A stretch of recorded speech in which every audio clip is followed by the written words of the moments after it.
Hi, internet friends. It's good to have you again. Thank you guys. If you haven't subscribed, please subscribe.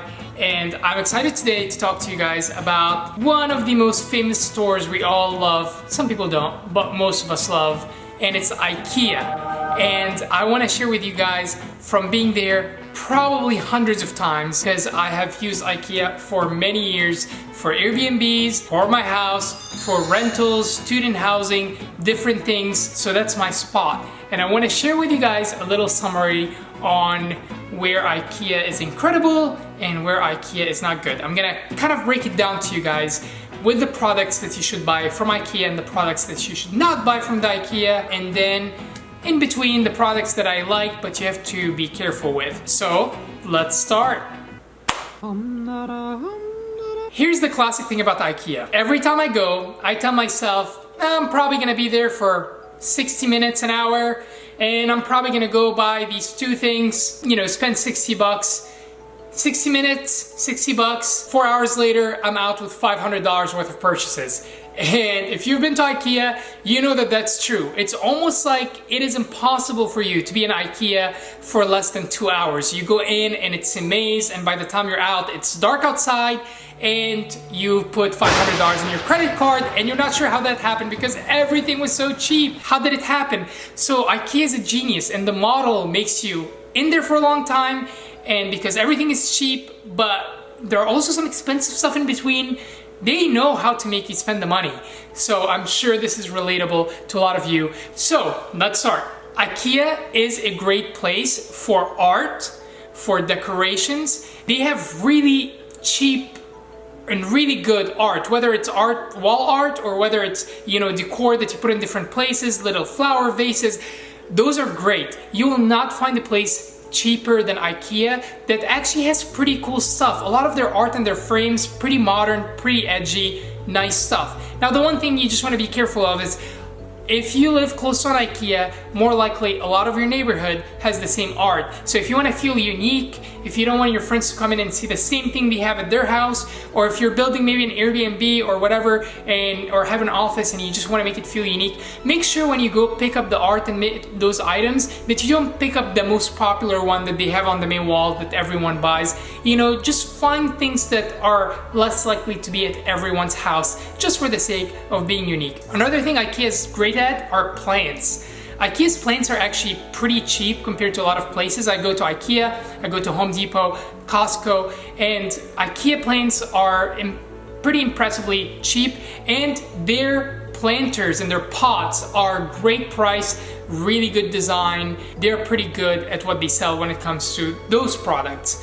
Their shelves are great. You can never buy shelves if you want shelves somewhere at your home cheaper than Ikea. They have plenty of shelves. They're very affordable and they work great for the price you pay for them. During the quarantine, I was looking for shelves for my office, and literally the cheapest shelves I found were at least double the price of what Ikea sells their shelves for. So I just waited. Another thing that's great about Ikea are their frames. Their frames, there's nothing compared to it. You can literally get incredible frames for $9.99, big size frames. And when I was looking, again, during quarantine, I went to Target, I went to Amazon.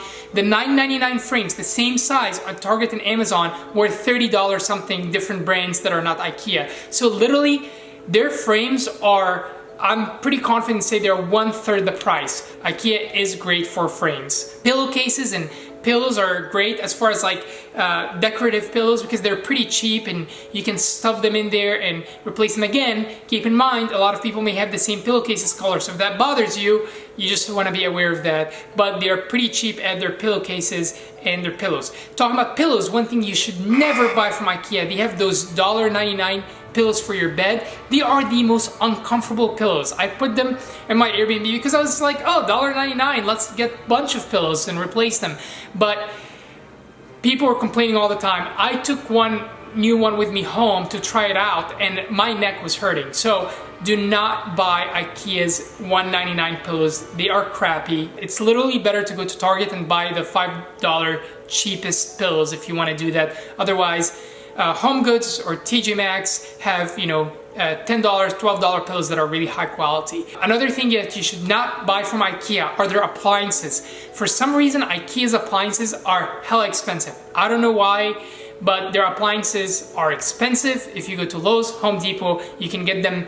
I'll probably say their appliances are at least 25% more expensive than other brand names. And that doesn't sound like a lot when you're buying a $1,000 fridge and now it's, you know, $1,250. That's a $250 difference. So I would not get that from IKEA.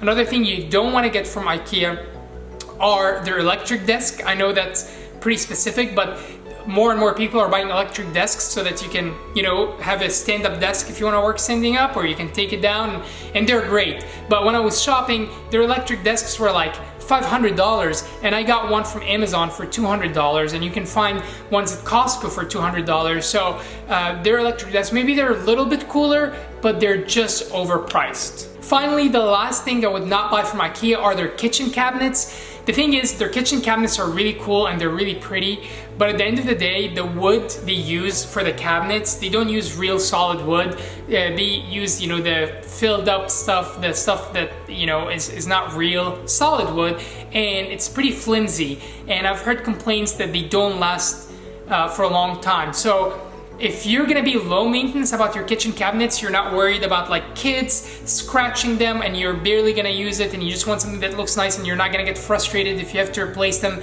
you know, in 5 years or so, then IKEA is fine. But if you want something that will last for decades and maybe the kitchen is gonna be used regularly, I would just avoid IKEA's cabinets. So those are the things that I would buy and the things that I would not buy.